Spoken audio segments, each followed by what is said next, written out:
At the beginning of the movie, a businessman stops his car in the middle of the road, causing a long traffic jam behind him. When people approach him and ask why he stopped, he tells them, "I suddenly can't see anything. Everything looks white to me." Just then, a man comes forward to help him and offers to take him home along with his car.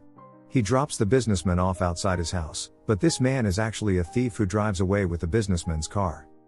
A little later, the businessman's wife arrives home and finds out that her husband can't see anything. She immediately takes him to an eye doctor. The doctor examines his eyes thoroughly but finds no problem. His eyes are completely healthy. We see the thief who stole the businessman's car driving to escape from the police. He parks the car on the wrong side of the road and runs away. There, he faces the same problem. He also can't see something. Meanwhile, a girl arrives at the doctor's clinic to get her eyes checked. The doctor advises her to wear glasses all the time except when sleeping. In the next scene, we see the girl in a hotel. She is intimate with a man in a hotel room, and it becomes clear to us that she is a prostitute. There, the same problem happens to her. Everything looks white to her. Soon, the doctor also loses his vision. His wife, who is a medical expert, is shocked to see her husband suddenly losing his sight.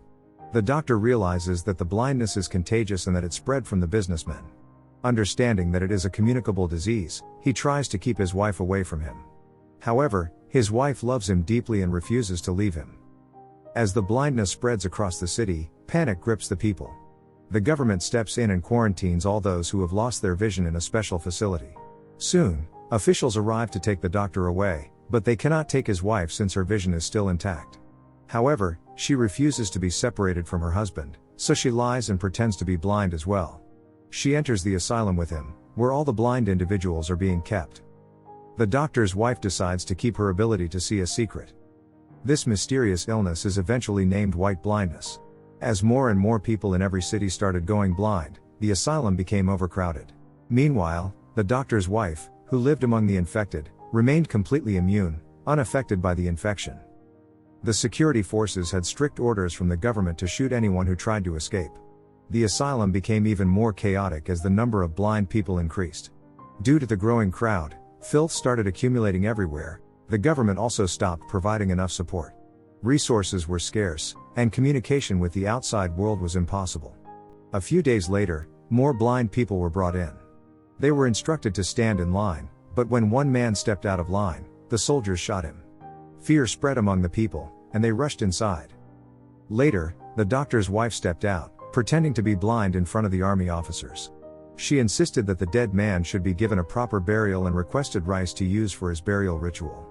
Eventually, he was buried inside the asylum, as the bodies of the deceased were not allowed to be taken outside. Among the newcomers to the asylum, there were gangsters who took over ward number 3. They hoarded most of the food supplies. When the doctor confronted them, asking them to distribute the food fairly, they ignored him. The leader of the gangsters declared himself in charge and claimed they would decide who got food and how much. Meanwhile, the leader of Ward 3 takes control of the entire asylum.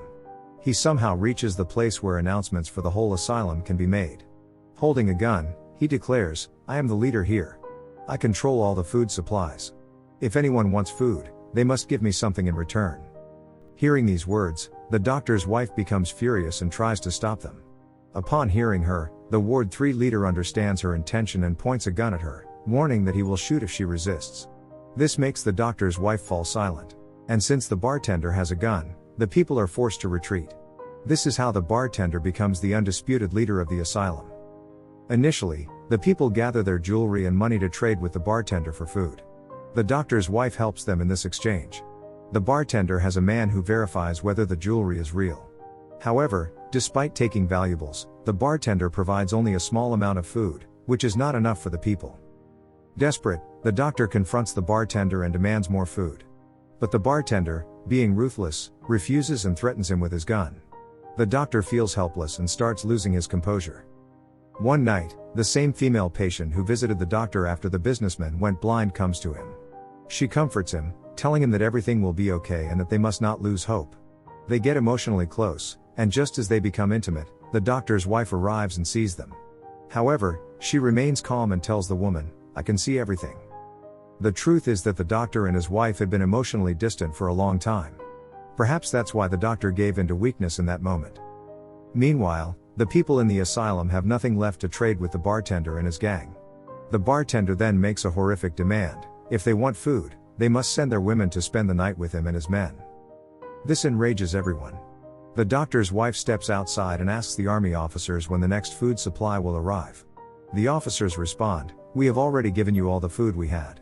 Now, it is up to you to distribute it among yourselves." No army officer dares to enter the asylum because of the rampant infection inside. They had not eaten something for 3 days, leaving them in a weakened state. Due to extreme hunger, they finally agreed, and some women went under these conditions to get food, including the doctor's wife and the businessman's wife. There, the Ward 3 people approached them and started forcing them on intimating. The doctor's wife, though capable of seeing, does not attack the bartender and his men because she was enjoying this. There, one woman died due to harassment and brutality. The next night, when the gangster demands the same desires raping of women in exchange for food. The doctor's wife can no longer tolerate this injustice. She goes to Ward 3, where the bartender and his men are staying. There, she finds more women being held. Without hesitation, she kills the bartender. The man who was born blind quickly understands what has happened. He grabs the gun and starts shooting, while the doctor's wife gathers all the women and runs to save them. Before leaving, the doctor's wife warns him, "If you don't give us the food, I will kill each of you one by one." The next day, the people from Ward 1 and Ward 2 come together to fight the Ward 3 gangsters. There is one woman who is especially angry with the Ward 3 people due to their abuse towards her. She found a lighter and she goes there before the others who are gathered to fight with the Ward 3 gangsters. She sneaks behind the curtain and sets it on fire.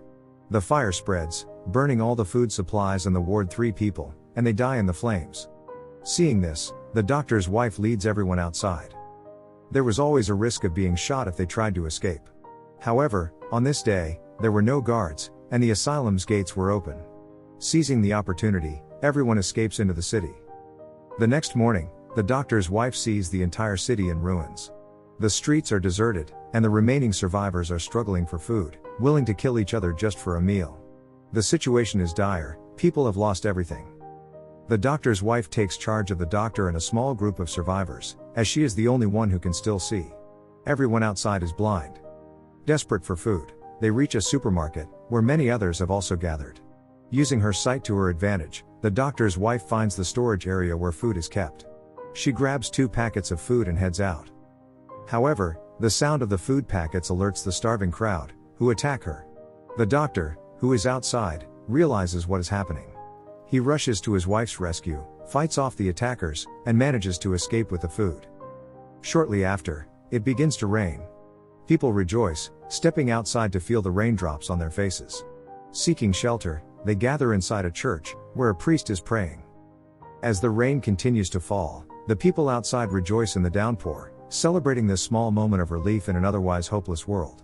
Since they now have access to fresh drinking water, people begin to bathe in the rain, something they haven't been able to do for months. In the entire city, only one person can still see, the doctor's wife. The next morning, she leads the doctor and all their companions, those who escaped the asylum with them, back to their home. This includes the businessman who was the first to go blind, his wife, and another man who has a radio. With the doctor's wife's guidance, they go to the doctor's house. First, they clean the house, then take a shower and put on clean clothes. After that, the doctor's wife prepares food for them, and they eat together, having begun to live as a family.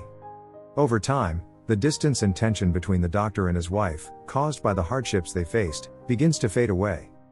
One morning, the businessman, the first person who went blind, suddenly starts shouting. His sight has returned. For the first time in months, he is able to see again. Hearing this, hope is reignited in everyone's hearts. They realize that their bodies have started fighting off the virus and that their blindness was not permanent, but only a temporary weakness. With this newfound belief, they understand that soon, the rest of the world, once completely blind, will also regain their vision. With this hope, the story comes to an end.